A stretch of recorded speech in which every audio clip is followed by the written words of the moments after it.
home, dom, house, dom, apartment, mieszkanie, room, pokój, bedroom, sypialnia,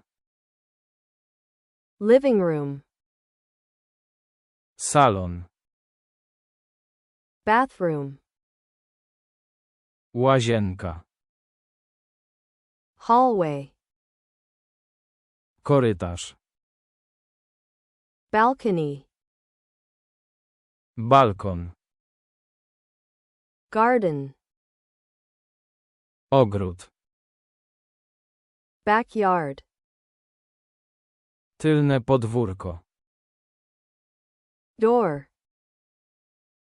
drzwi, window, okno, floor, podłoga,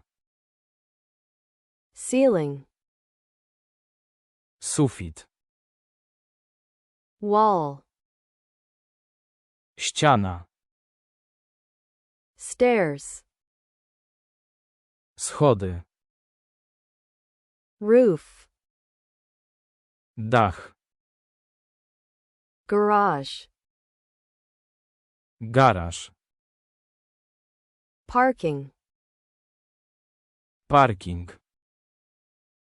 fence, płot, gate, brama, table, stół, chair, krzesło, sofa, sofa, bed, łóżko, closet, szafa, shelf, półka, desk, biurko, armchair,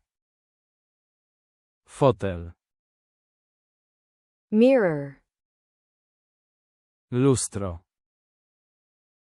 lamp, lampa,